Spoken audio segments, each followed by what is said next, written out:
Bueno, Sonia, gracias igual por haberte llegado.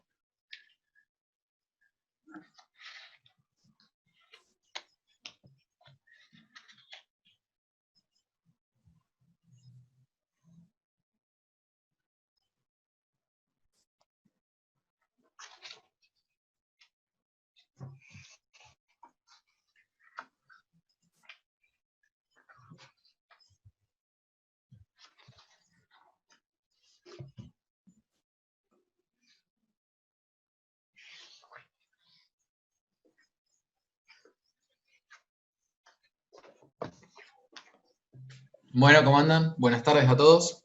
Vamos a arrancar la charla de hoy. Mi nombre es Franco Faciuto, yo soy médico egresado de la UNR.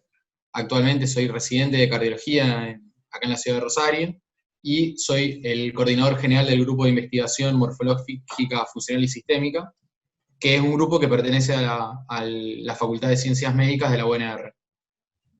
Nuestro invitado de hoy es Claudio Pairova. Él, además de ser un gran amigo de nuestro grupo de investigación, porta una gran cantidad de títulos. Además de ser una gran persona, es bioquímico, farmacéutico, él es doctor en ciencias bioquímicas por la UNR, está muy vinculado con la Secretaría de Ciencia y Tecnología de la universidad también, ha sido un apoyo fundamental para el grupo de investigación, así que era un invitado que no podíamos no tener en las primeras charlas. Así que es un honor, Claudio, que nos acompañes, así que muchas gracias. La idea de la charla es ir pasando junto con Claudio por la historia de la comunicación de la ciencia acá en Rosario, cómo arrancó y dónde estamos actualmente, hasta llegar a la comunicación actual del COVID a nivel ciudad, provincia, a nivel país y a nivel mundo, ¿no? Así que bueno, Claudio, te doy la palabra para que nos comentes un poco, si querés completar algo más de tu historia, de tus antecedentes. No sé si me escuchás, Claudio.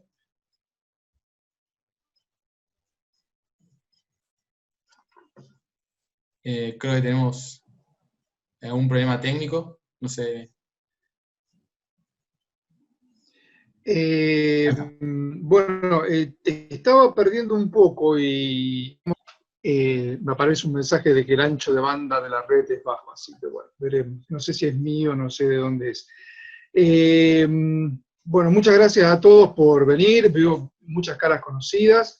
Gracias, Franco, y gracias a todo el grupo del IMOFIS por la invitación. Y bueno, yo tengo hecho un pequeño machete, como le comentaba a Franco, de algunas cosas sobre las cuales me gustaría hablar, pero vamos a ir haciendo algo más fluido, algo no muy estático, y bueno, y las cuestiones van a ir surgiendo a medida que vayamos charlando. Perfecto. La idea de que nuestra charla tenga aproximadamente una duración de 1 hora. Se pueden ir haciendo preguntas. Compañeros del equipo de IMOFIS van a estar leyendo, van a actuar de moderadores, y cualquier pregunta que se vaya armando en el grupo, pues la vamos a ir charlando con Claudio a medida que vayan surgiendo. Una de nuestras como preguntas disparadoras para Claudio es ¿cómo ves actualmente? Vamos del presente y vamos un poquito para atrás también después.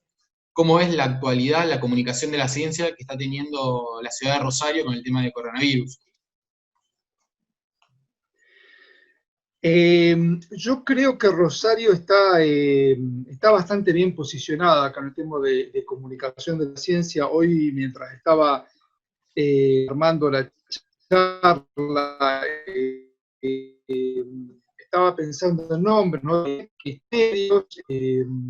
Tenemos, por ejemplo, a Florencia O'Keeffe, que es una lista de salud del diario La Capital. Tenemos a Antonio Capriotti, que es un comunicador que también está en cable y en radio. Tenemos gente, por ejemplo, que también publica en el suplemento de Rosario 12. La ciencia está presente con respecto a lo que veníamos viendo en los últimos años, yo creo que tenemos un gran avance de presencia de comunicadores científicos. De todas maneras, cerrando tu pregunta, Franco, en Rosario estamos bien posicionados. Creo yo escribo en Rosario 3, tengo un blog también que lo mantengo. O sea que hay un movimiento de comunicación de la ciencia interesante en Rosario. Lo que yo también me pregunto a veces, estamos alcanzando un techo y uno es algo que siempre tiene que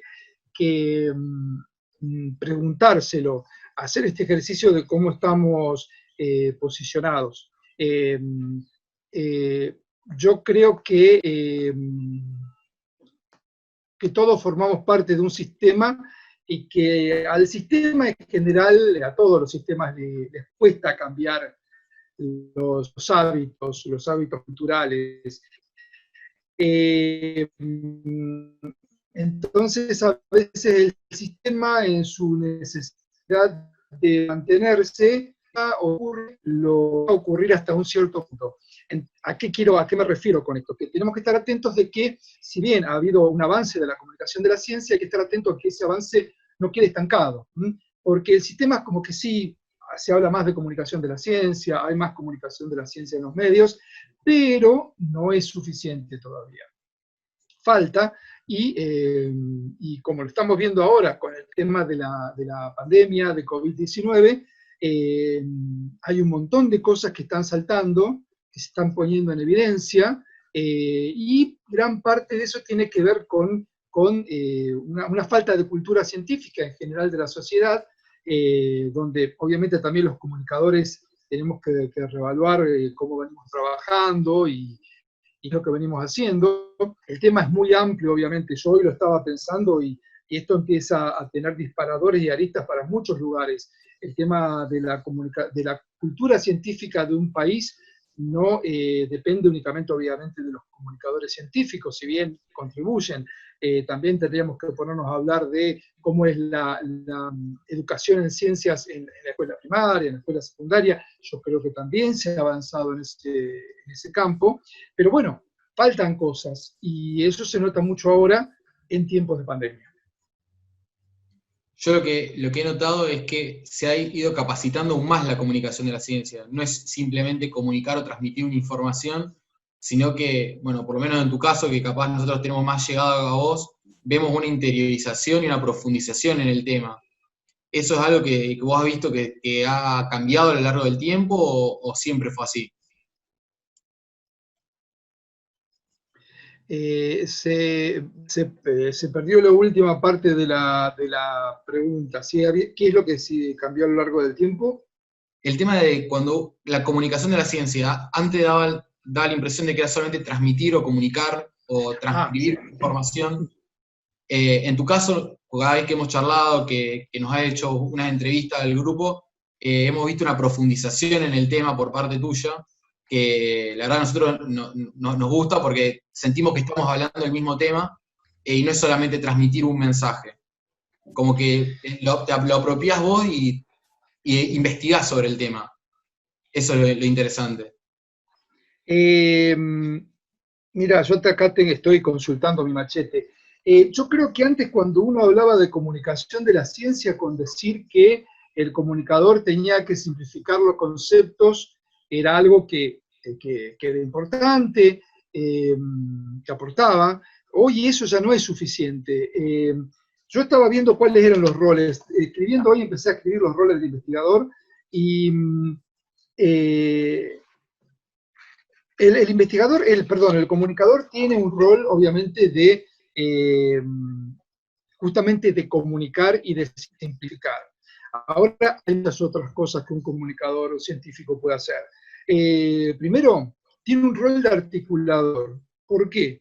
Porque es a quien le podemos preguntar que recomiende sitios más confiables para saber de un determinado tema. Yo tenía un amigo que decía, lo importante no es saber hacer algo, sino saber quién lo hace. Entonces, si yo como no sé de un determinado tema, puedo por mi labor, por mi manejo del campo, digamos, de la comunicación, sobre todo en Rosario, derivarte a alguien que te pueda orientar, alguien que esté trabajando en determinado tema. Entonces, ya vamos con dos roles del comunicador. Un rol de comunicador en sí, que es un poco simplificar los conceptos sin perder exactitud para que la gente los entienda.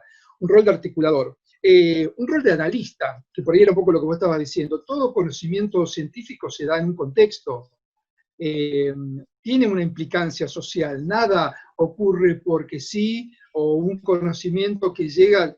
Hay tantos temas, sobre todo en el tema salud, en el tema de medicina, se me ocurre el tema de la clonación, el tema de la edición génica, que es un tema que se viene manejando. O sea, no es únicamente el éxito de una técnica, lo podemos hacer, es qué conlleva ese lo podemos hacer. En temas que tienen que ver con la salud. Y hay otro rol que yo le puse, es un cuarto rol del comunicador científico, que es, a falta de una mejor palabra, se me ocurrió hoy, me podrán disculpar, buscaremos otra mejor, sino, que es el rol de detective. ¿Y a qué me refiero con eso? El comunicador científico conoce el ambiente, o tiene que conocer, o tiene que estar constantemente informado de cuál es el ambiente científico en el cual se está moviendo. Yo estoy hablando en este caso de la ciudad de Rosario. Cada ciudad, cada localidad tiene que tener un comunicador científico que maneje y sepa quién es quién, digamos, en qué se está trabajando, cuáles son los temas, cómo es la estructura científica. O sea, en Rosario, por ejemplo, tenemos una universidad nacional que tiene 12 facultades, hay 13 institutos de doble dependencia, universidad CONICET, hay distintos centros de investigación. Bueno, la persona, el comunicador científico, tiene que saber eso. Tiene que por lo menos saber quiénes son las cabezas y quiénes son los intelectuales que están en cada lado. Y yo digo que tiene que saber todo eso, no solo por lo que va a escribir, sino por lo que nunca va a escribir. Bien. ¿Por qué? Bueno, porque, por ejemplo, uno se puede encontrar con que entrevista a un determinado investigador y le dice, nosotros somos los primeros que estamos trabajando en este tema. Y si uno no se mueve en ese tema, si uno es alguien que llegó ese día y le tocó hacer una nota científica ese día, lo va a aceptar y bueno, se termina. Si vos sos un comunicador científico que se viene moviendo en el ámbito científico en la ciudad, vos tenés herramientas para decir, a ver, pero yo escuché que fulanito de tal también estaba trabajando en eso. No es, o sea, esto, estoy hablando de un ejemplo que ha pasado.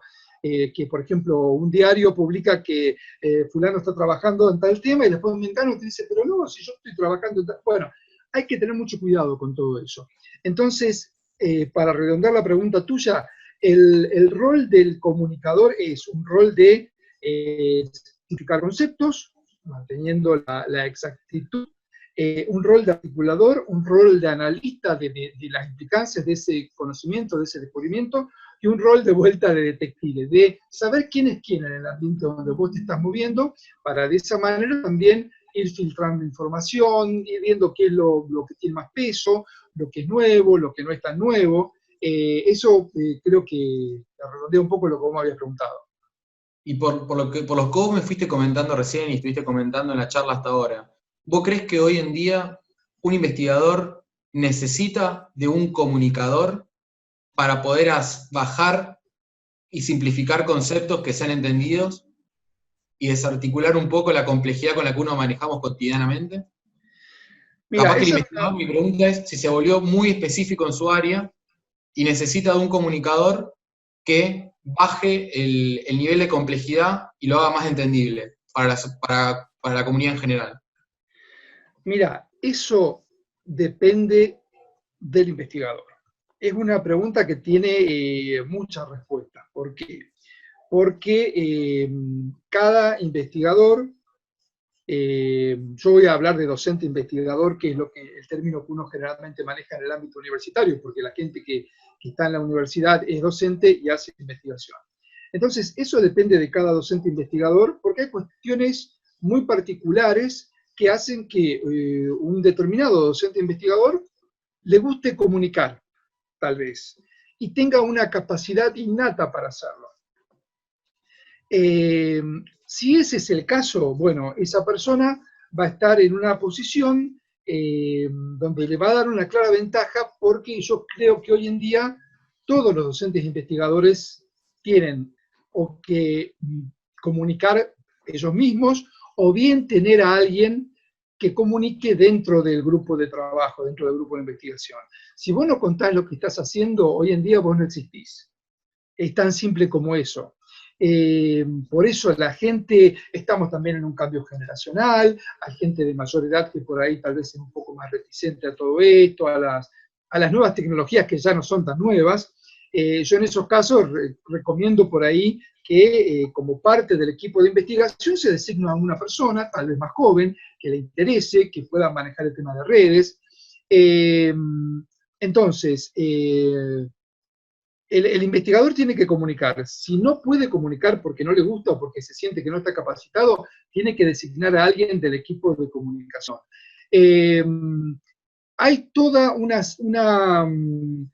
distintas posiciones, digamos, con respecto a esto. Yo me he encontrado con algunas cuestiones que yo en principio creí que eran planteos que en realidad se estaban haciendo de manera jocosa o en broma, pero después me di cuenta que no, que hay gente que realmente lo piensa.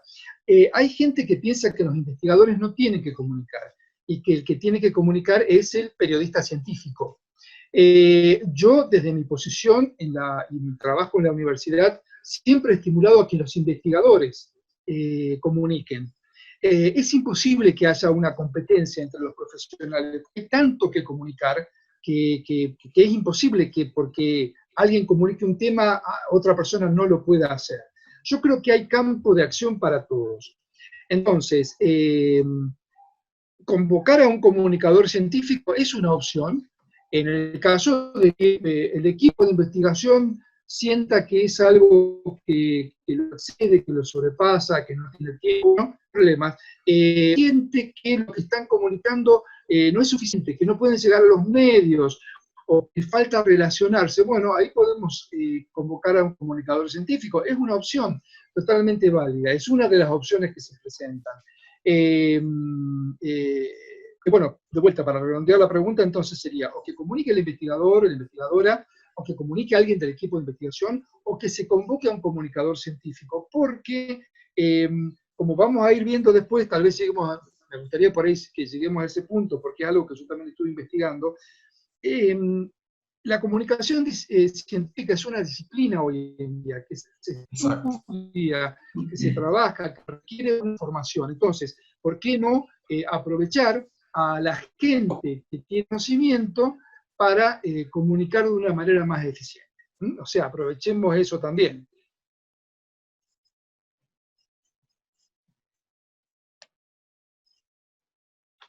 Claudio, te hago otra pregunta. Contanos un poquito cómo fue que arrancaste vos con el tema de la comunicación.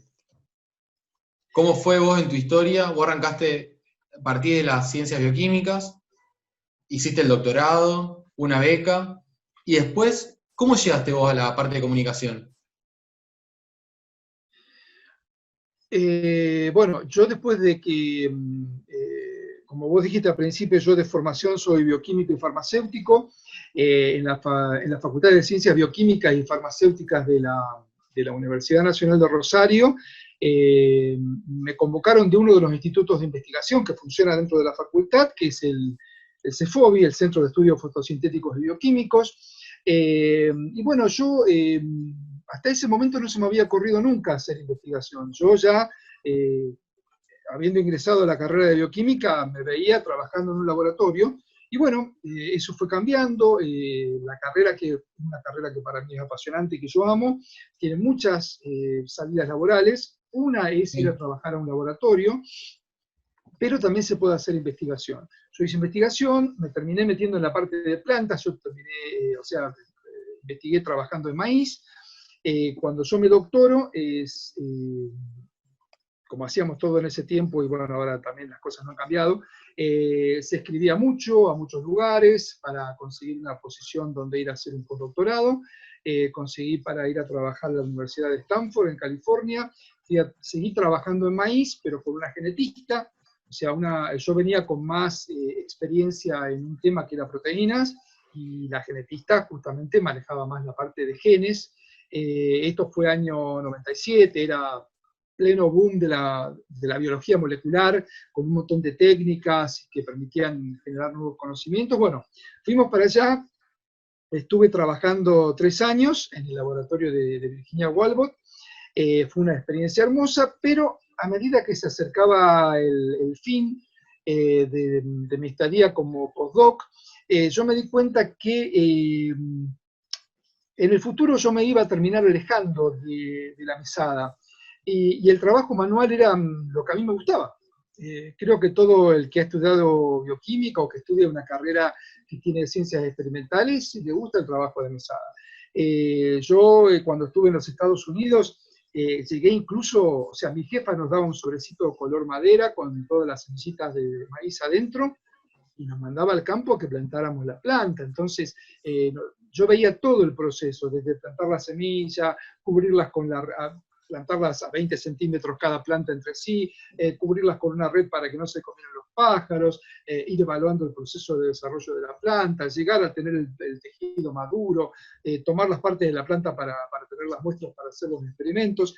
A lo que me refiero con esto es que trabajábamos muchísimo la parte manual. Y yo veía que, bueno, que la carrera de investigador con el tiempo termina convirtiéndose, en la gran mayoría de los casos, pide que el investigador tenga otras responsabilidades.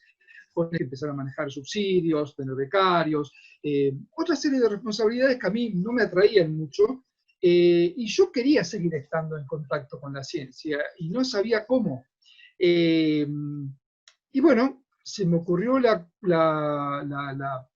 tuve la oportunidad, calculo que habré estado buscando online, algo así, de encontrar un programa que era una maestría en análisis de medios de comunicación en una universidad pequeña de la ciudad de San Francisco, en California. Y bueno, me anoté, lo hice, fue una hermosa experiencia, y ya de esa manera, digamos, empezamos por el camino de la comunicación. Yo quería hacer en ese momento algo que tuviera contenido social, decía yo, sin alejarme de la ciencia. Y la comunicación me dio esa posibilidad. Después yo con el tiempo terminé volviendo a la Argentina, hice otro posgrado, hice una especialización en comunicación ambiental, y bueno, con eso un poco cerré el círculo. Obviamente que entre medio seguía haciendo cursos cortos de periodismo, para tener idea de herramientas, y bueno, ese fue un poco, digamos, el comienzo y lo que me trajo hasta donde yo estoy hoy. Y otra cosa que te quiero comentar es que yo estoy viendo en los últimos tiempos que lo que a mí me pasó hace 20 años, más o menos, sí, fue 20 años, en el 2000, hoy le está pasando a mucha gente que una carrera, y cuando te doctorados, que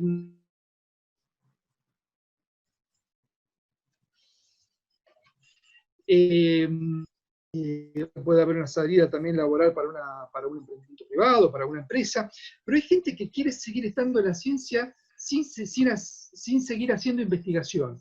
Entonces, hay muchas salidas, algunas por ahí muy incipientes, pero yo las he estado viendo a lo largo de los últimos años. Una es la divulgación científica, pero también, por ejemplo, se está viendo mucho el tema de la diplomacia.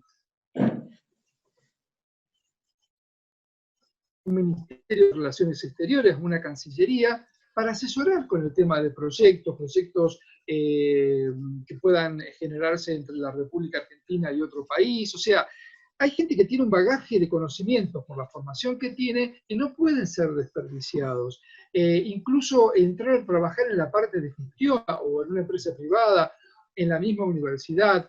Hay una serie de recursos humanos que están muy capacitados y que, sin seguir formando parte del sistema científico en cuanto a investigación, pueden aportar muchísimo, porque toda la parte de gestión de la ciencia en los últimos años ha cambiado muchísimo. Entonces, se requieren gente que esté formada, que tenga idea, que sepa cómo hacer un proyecto de investigación, que tenga idea de cómo funciona la estructura del sistema científico-tecnológico en la Argentina, que tenga idea de lo que es una beca, de los pros y los contras. O sea, todo ese conocimiento de vivencia personal y que también te lo ha dado, ¿sí? Se puede canalizar de alguna manera que puede ser muy interesante y que sería bueno también que la gente que está en los lugares de decisión lo vaya teniendo en cuenta para captar esos recursos humanos. Y Claudio, con todo lo que vos nos fuiste comentando, fuiste vos labrando el camino de la comunicación de la ciencia, acá en Rosario, por lo menos, bueno, en tu historia, porque antes no era algo tan tácito, tan específico el comunicador, ¿no? Creo que con el paso del tiempo vos mismo nos fuiste relatando un eje temporal, cómo se fue subespecializando esa propia rama de la investigación. ¿Cómo es la realidad Sí. actual de la comunicación de la ciencia también en la universidad? ¿Cómo lo ves vos ahí? Bueno, yo creo que hay una actividad muy intensa. La universidad también tiene su espacio de prensa, que también trabaja para dar a conocer las actividades de investigación de los investigadores. Es uno de los canales. Yo cuando estaba hablando la charla, la estructura, por ejemplo, de comunicación de las universidades europeas, que es algo que acá no se da, pero por ejemplo en las universidades europeas son los actores principales que tiene la universidad como generadora de conocimiento, medios, con los periodistas y la sociedad en su conjunto, gobierno, gubernamentales, todo lo demás. Esos tres actores en las universidades europeas están moldeados de manera tal que las universidades dan a conocer los trabajos de investigación, los resultados de los investigadores que allí trabajan, a través de una persona que es un oficial de información pública. O sea, que es el que canaliza todo, es el embudo a través del cual los investigadores tienen que pasar para dar a conocer sus trabajos de investigación a la sociedad en su conjunto y a los medios. Esa estructura acá en la Argentina no existe y creo que en el resto de Latinoamérica tampoco. Entonces hace que la cuestión sea un poco más fluida y que los mismos investigadores puedan optar dirigirse al servicio de prensa de la universidad o bien contactar directamente a un medio de comunicación y contar qué es lo que están haciendo. Eso abre mucho las posibilidades y abre mucho el campo. En Rosario, bueno, como yo te decía al principio, hay mucha actividad de comunicación de la ciencia, porque hay comunicación científica con comunicadores científicos y también porque hay también mucho interés, sobre todo en los últimos años, de los grupos de investigación de dar a conocer lo que están haciendo. Como te decía antes, si vos no contás lo que estás haciendo como investigador, no existís. Y se te va a complicar desde muchos aspectos. Se te va a complicar conseguir recursos humanos, o sea, si vos querés conseguir becarios para que trabajen en tu proyecto, se te va a complicar conseguir financiamiento, no solamente de la universidad, sino también de organismos privados que puedan estar interesados en esto.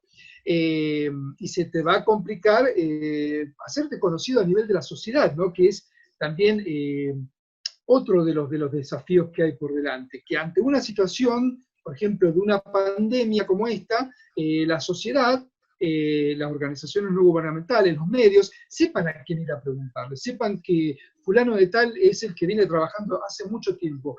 Y eso es un trabajo constante, es una presencia constante. Yo siempre digo que esto es trabajo de hormiga, presencia constante. A los comunicadores que por ahí se enojan porque no los llaman de los medios, o no los convocan como deberían, yo sigo diciendo que esto es la gota que horada la piedra, es presencia constante, es estar ahí. Los medios, al final no quiero olvidarme cuando termine la charla de agradecer a varios colegas y personas que me ayudaron también con sus reflexiones a armar la charla. Una colega, una comunicadora científica que es Soledad Yarul, me estaba diciendo algo que yo lo había estado también pensando hoy mientras armaba la charla. Los medios de comunicación ya no son esa cuestión, nunca lo fueron, nunca podemos hablar de un medio de comunicación en bloque. Cuando uno ya dice los medios, generaliza y toda generalización es peligrosa, pero no es la única forma de llegar a la audiencia. Si como comunicadores no encontramos lugar en un diario, en un portal digital, tenemos las redes sociales y eso cada vez está siendo más importante y es lo que justamente también me comentaba Soledad Yarul cuando yo le pedía su reflexión sobre la situación. Hay nuevos canales de comunicación, por lo cual tenemos que seguir trabajando para aprovechar esos nuevos canales y estar presentes siempre para contar lo que estamos haciendo, tanto los investigadores como los comunicadores científicos. Bien. Claudio, además vos de ser un comunicador y trabajar activamente en la universidad, vos además capacitás a gente en cursos de comunicación, ¿no? Actualmente. Yo he estado dando cursos de comunicación en varias facultades. También tuve la oportunidad de participar en una experiencia que Antonio Capriotti, otro comunicador a quien yo aprecio mucho y que me parece que también es una persona con un conocimiento y una cultura general muy interesante, muy grande. Antonio estaba haciendo en ese momento una experiencia de una orientación de los periodistas que salían del ISET número 18, el Instituto Superior de Educación Técnica número 18, que es uno de los lugares donde se puede estudiar el periodismo como carrera terciaria de manera gratuita. Y Antonio hizo una experiencia de hacer un periodismo con orientación en ciencias, en comunicación de la ciencia. Y me invitó a mí, junto con otros especialistas, investigadores, mucha gente de acá de Rosario que está en el ámbito de la ciencia, para aportar ahí, para dar charlas. O sea que, bueno, sí, yo vengo trabajando desde hace muchos años, incluso, bueno, estoy armando, este tiempo de pandemia me sirvió también para poderme armar un curso para el año que viene, esa es la idea, ¿no? De actualizar conocimientos. Esto es mucho de un autoexamen constante que uno tiene que hacer como comunicador, dónde está parado, qué es lo que sabe, qué es lo que ya quedó viejo, qué es lo que está viniendo. Y bueno, los cursos siempre te ayudan, ¿no? Cualquiera que dé un curso sabe que uno se tiene que replantear nuevas formas de hacer que lo que uno venía haciendo se renueve. Así que bueno, esa es un poco la respuesta a tu pregunta. Yo lo que recordaba cuando estábamos charlando es cómo nos conocimos con vos desde el grupo, que fue una de las jornadas de ciencia y técnica de la Universidad de Rosario. ¿Cómo hace un joven comunicador de las ciencias para arrancar su camino? Porque digo, hoy actualmente vos sos una persona conocida en el ámbito de Rosario, hablar con vos es hablar con una persona que sabe de ciencia, que maneja ciencia, que es investigadora.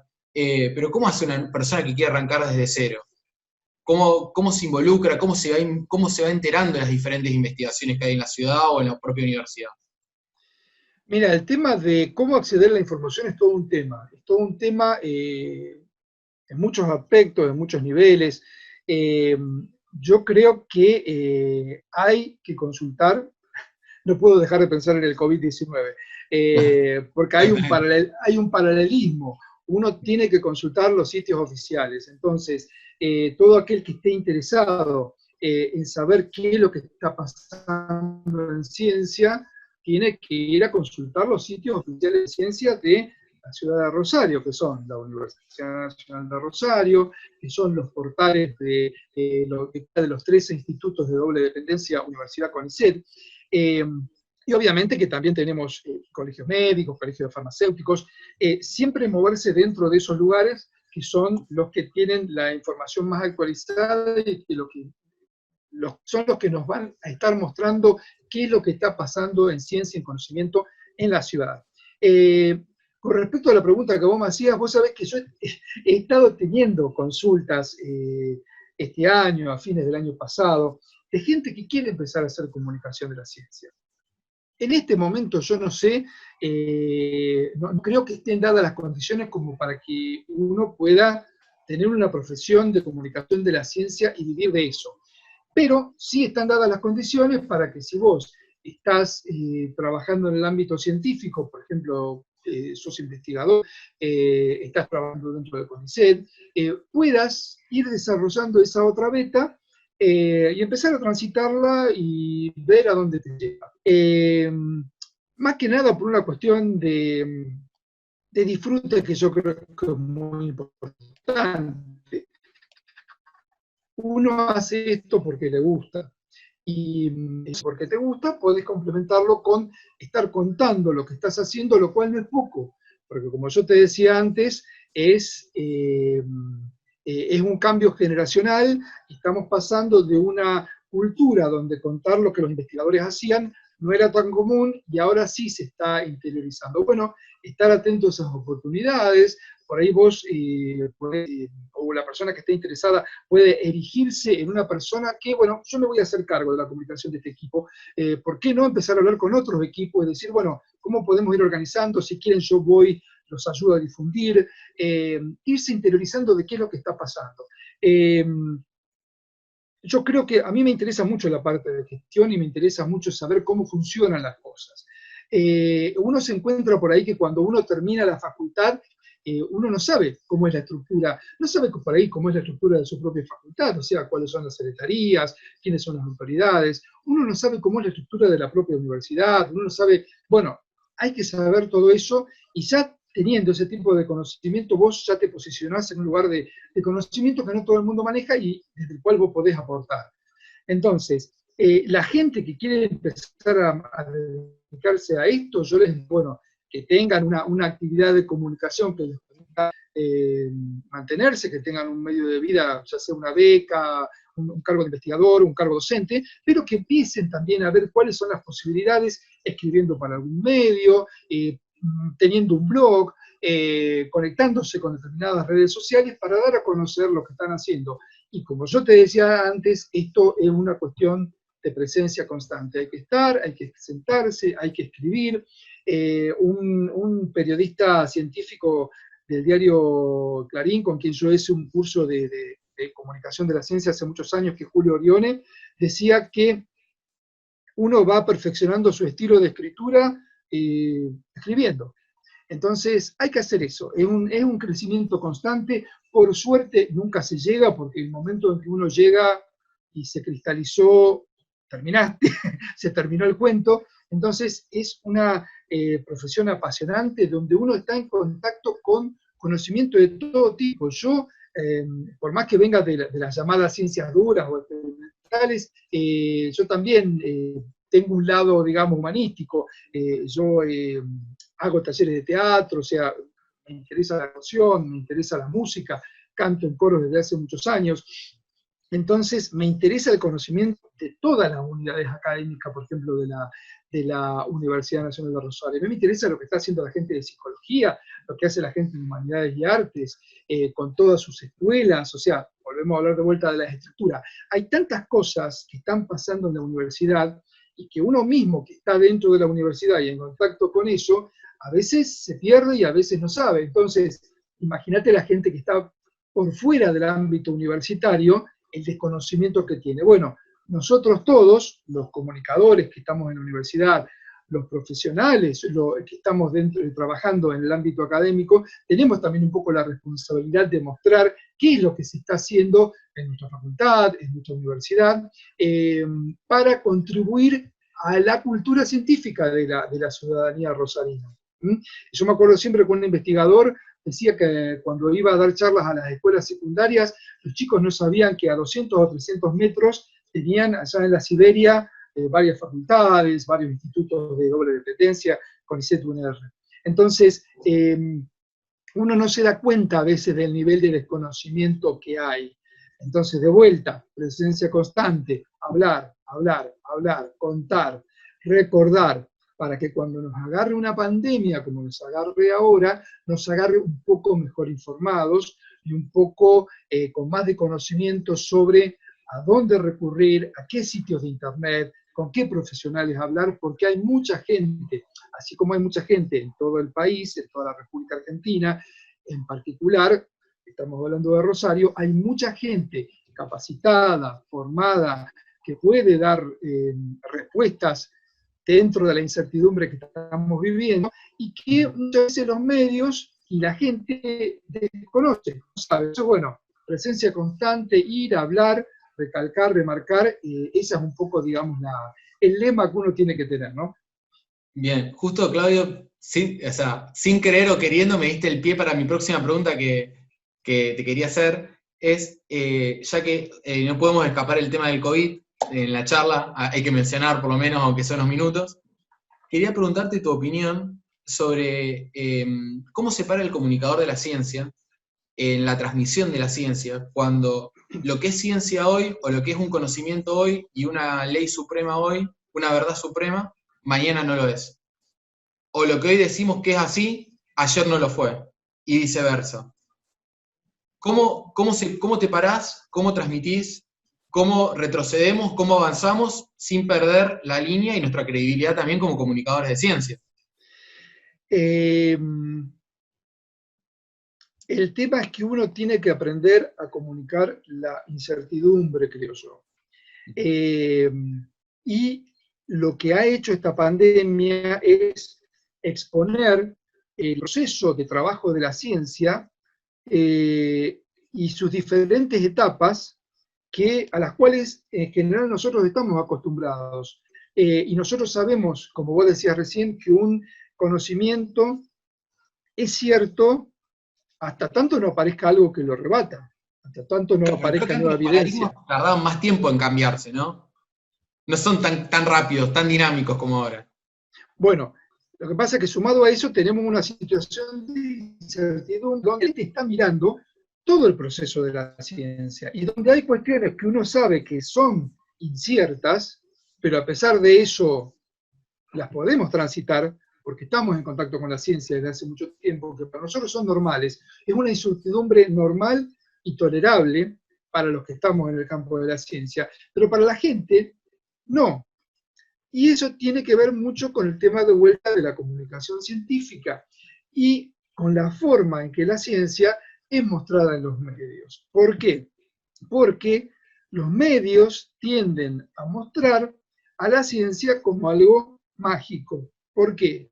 Porque muestran eventos científicos que son rimbombantes, descollantes, algo bárbaro, que parece que el investigador se levantó esa mañana, fue al laboratorio, ese experimento le dio, lo publicó, se lo aceptaron y todos contentos y todo bárbaro.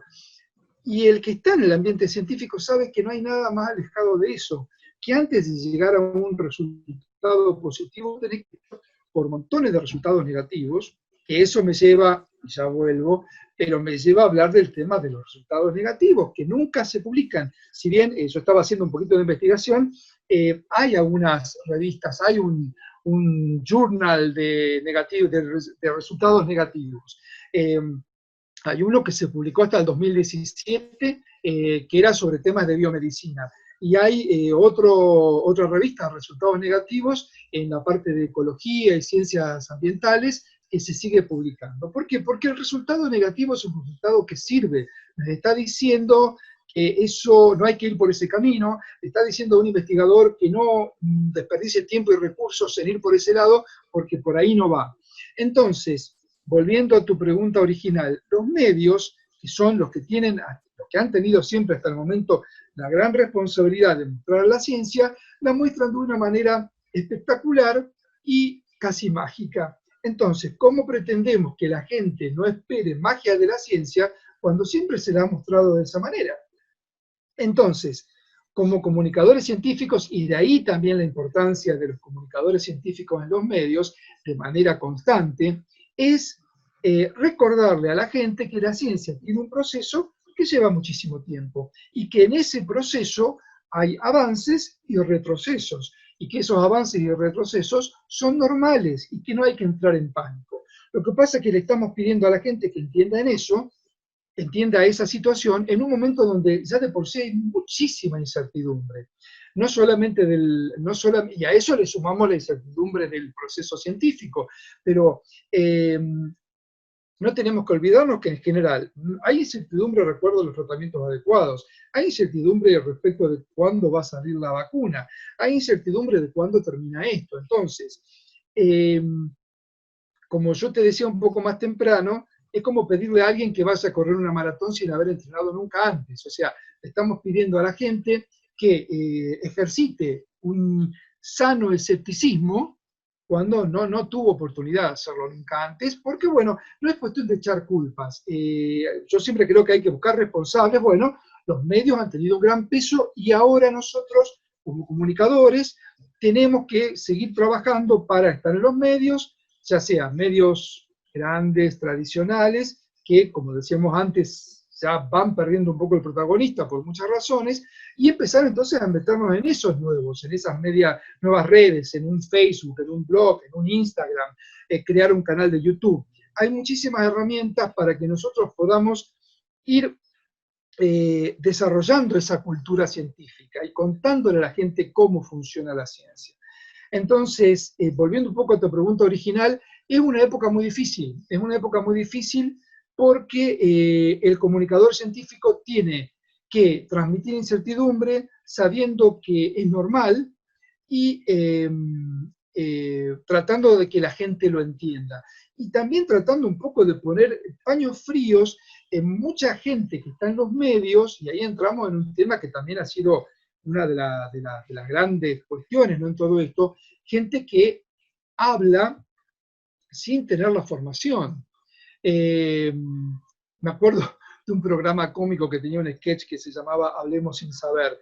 Y bueno, y podemos entrar todo en esa cuestión. Entonces, de vuelta, para la gente, cuando uno escucha que hay alguien en la televisión que está diciendo algo, lo primero que uno tiene que hacer es ver quién es que lo está diciendo, qué formación tiene, y cuando vamos ya filtrando y nos vamos quedando con gente que tiene un poco más de formación, bueno, es especialista en el tema, está bien, tiene formación universitaria, es especialista en el tema, bueno, ¿cuáles son sus fuentes? ¿De dónde lo está sacando? El tema es que por ahí, cuando uno habla de los medios, yo creo que uno enseguida se enfoca por ahí en la televisión, que es lo que tiene más impacto, que es lo que a lo cual se accede más rápido. Uno aprieta un botón, se tira en el sillón y queda ahí de manera pasiva, ¿viste?, a que te estén mandando toda la información.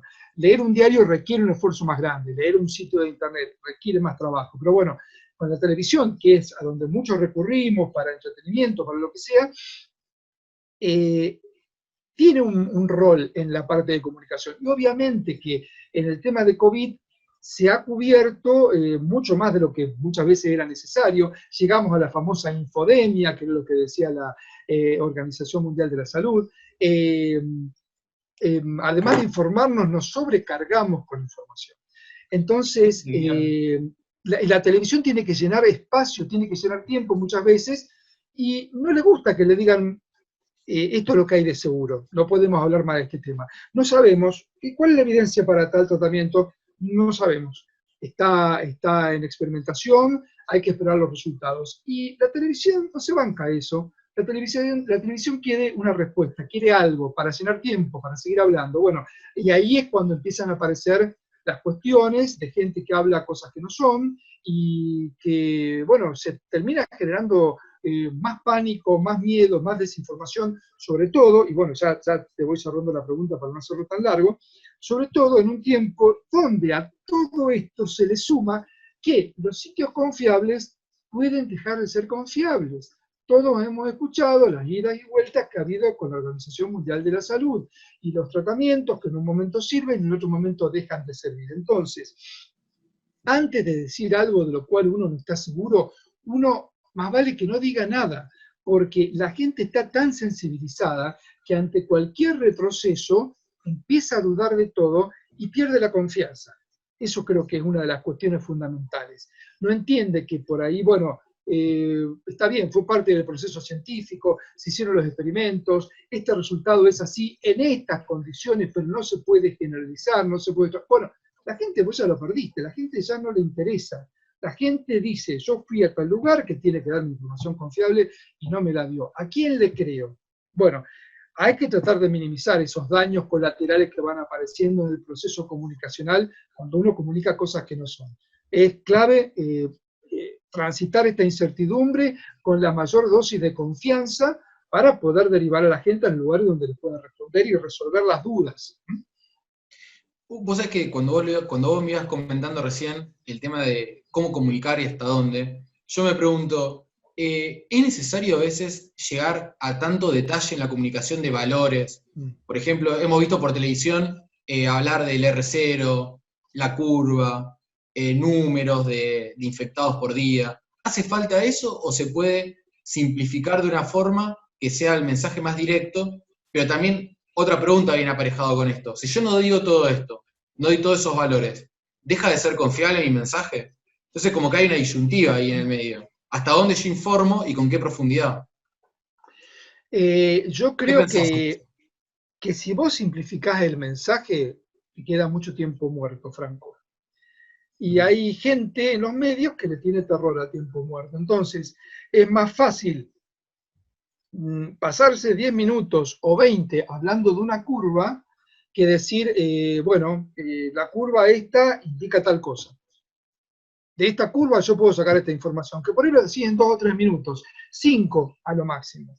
¿Y qué hacemos con los restantes 15 minutos? ¿Cómo los llenamos?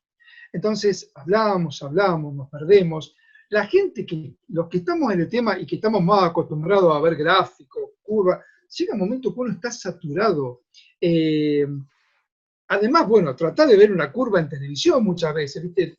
Estás dependiendo de que la cámara lo tome, vos empezás a ver qué es el X, qué es el Y, y no, ya te lo cambiaron. Y a ver este punto que está acá, no alcanzo a ver el detalle. Bueno, vos no podés verlo, la gente no llega a verlo y por más que lo vea, tal vez no tiene la rapidez porque no tiene la formación. Porque en televisión, aparte, todo es muy rápido, entonces te sacan la curva, ya salió el plano, ya pasamos a hablar otra cosa, y vos que sabés del tema te quedás viendo, queriendo saber más, y a la gente no le solucionás el tema, o sea, quedan todos desconformes, porque a nadie les sirve. Eh, yo creo de vuelta, volviendo a tu pregunta, que cuanto más simple sea el mensaje, mucho mejor. La cuestión es cómo llenás el espacio muerto. Yo creo que obviamente, si para la gente que produce debe haber otras opciones. Vos podés enfocar esta pandemia desde muchos lugares, no únicamente desde la cuestión específicamente del número de víctimas, los contagios. Hoy yo justamente hablando con esta comunicadora, Soledad Yarul, ella me decía que le parecía importante el tema del abordaje de la pandemia desde la cuestión de género, el tema del aumento del número de femicidios. Vos podés aportar algo que ayuda, que informa, que hace que la gente vea las derivaciones de todo este tema de la pandemia. O sea que hay otras formas también de llenar ese tiempo sin pasarnos hablando de datos y números que en general complican y no aportan mucho. Así que, bueno, un poco sería esa la respuesta. Perfecto. Claudio, estamos llegando a los últimos minutos de nuestra charla. La verdad que, como siempre, yo siempre quedo maravillado, pues sos un libro abierto, la verdad. Es muy simple hablar con vos. Yo cuando cuento algo privado, que cuando charlamos con Claudio de la charla de hoy, yo le dije, Claudio, que sea como nuestras charlas, pero bueno, vamos a tener observadores extra. Porque nuestras charlas son así, son relajadas, descontracturadas, es hablar con una persona que es muy amable y muy solidaria en mi caso, cuando yo era estudiante, y le consultaba a Claudio sobre qué te parece esta beca, qué te parece esto, le mostrábamos nuestro trabajo de investigación a Claudio, y Claudio nos asesoró siempre pensando en el bien del equipo, que la verdad que es muy importante encontrar a alguien así en la facultad y en la universidad. Así que bueno, Claudio, como siempre sabes, el grupo está muy agradecido con vos y por tu tiempo y tu solidaridad. Es bueno que la gente te conozca. Hay muchos miembros de IMOFIS que son nuevos. Y bueno, él es el famoso Claudio, así que ahora ya todos te conocen. Eh, Porque siempre en nuestras charlas apareces, Claudio esto, Claudio lo otro. Así que bueno, me alegro de que te puedan conocer y puedan escucharte. Y quería pedirte a vos una reflexión final eh, para la gente que participó y un mensaje para ese Claudio, a ver, que arrancaba esos primeros pasos en la comunicación de la ciencia. ¿Cómo te ves ahora en el tiempo? ¿Lograste tus objetivos o no? Bueno, ¿Llegaste donde antes de, querías llegar? Yo, si me permitís, conociéndote, creo que te falta mucho, porque no sos una persona que se va a quedar ahí con lo justo. Pero bueno, quiero escucharlo de tu propia boca. Antes de contestar esta pregunta, para no olvidarme, quiero agradecer a la gente que respondió la mini encuesta que yo hice, gente a la que yo aprecio, que conozco desde hace mucho tiempo y que ha sido muy colaboradora, básicamente Antonio Capriotti, Eduardo Ceccarelli, investigador del CONICET, Fabián Escabuso, periodista y productor de acá de la ciudad de Rosario, Soledad Yarul, que también la mencioné, y la doctora Diana Casó de la ciudad de Buenos Aires, que también es comunicadora científica. muchas gracias a todos ellos también por aportar a esta reflexión que yo les estaba pidiendo. Siendo a tu punto, ¿qué le diría yo a la gente que estuve escuchando? Bueno, veo muchas caras conocidas, veo mucha gente que viene del ámbito universitario, del ámbito científico. Yo creo que básicamente decirles que hagan lo que seguramente están haciendo, que es informar en sus grupos, informar en sus comunidades, tratar de contribuir a esta cultura científica que yo digo que tenemos que seguir trabajando para desarrollar, seguir contribuyendo a este sano escepticismo, por el cual todos tenemos que preguntarnos siempre de dónde llega la información que nos llega, quién la dice, cuál es la fuente. Mucha de la gente que está presente hoy ya lo sabe, pero bueno, que cada uno se convierta en un embajador de esa cultura científica que yo creo que tenemos que seguir trabajando porque es un trabajo de vuelta diario, día a día, de constante presencia.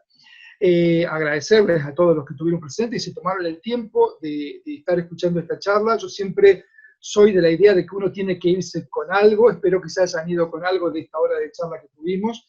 Y ¿qué le diría al Claudio que empezó todo esto?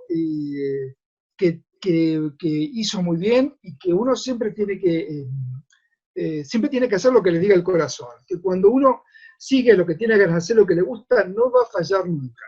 Y bueno, en su momento fue una cuestión incierta, hablando de tiempos de incertidumbre, pero uno maneja mejor la incertidumbre cuando la ha pasado y cuando la transitó y cuando vio que sobrevivía a la incertidumbre y cuando vio que todo terminaba bien. Yo creo que cuando uno sigue su corazón, cuando uno sigue y hace las cosas que tiene ganas de hacer realmente, no hay forma de que falle. Entonces, básicamente eso es lo que yo le diría a Claudio, que hizo muy bien, y bueno, y más vale, Franco, que tenemos proyectos, hay muchas cosas para hacer, algunas las íbamos a arrancar este año, pero bueno, hay que ver el otro costado positivo. Este tiempo de quedarse en casa hace que uno también tenga que replantearse, enfocar las cosas de otra manera, pero bueno, siempre buscando algo. Uno siempre tiene que tener algo. El momento en que uno se quedó sin aprender, se quedó sin generar, ya está, se terminó el juego. Y el juego ya sabemos que termina cuando dejó de latir el corazón. Así que mientras el corazón siga latiendo, hay que seguir haciendo cosas y aprendiendo y moviéndose. Esa sería un poco la reflexión final. Genial. Muchísimas gracias, Claudio. Muchísimas gracias a todos los participantes. Recordarles que la charla que tuvimos con Claudio, esta maravillosa charla, este tiempo que nos regalaste, muchísimas gracias, Claudio, también, nuevamente, va a quedar grabado, va a quedar en nuestro canal de YouTube. Además, la charla y toda nuestra información del grupo la pueden encontrar en nuestras redes sociales, tanto en Facebook como en Instagram como en Twitter. Así que invitados todos a la próxima charla, que la vamos a publicar oportunamente, lo más seguro es que sea cercana a fin de mes. Esperar contar con todos ustedes nuevamente, con Claudio por supuesto, y bueno, muchísimas gracias a todos. Gracias a todos y hasta la próxima.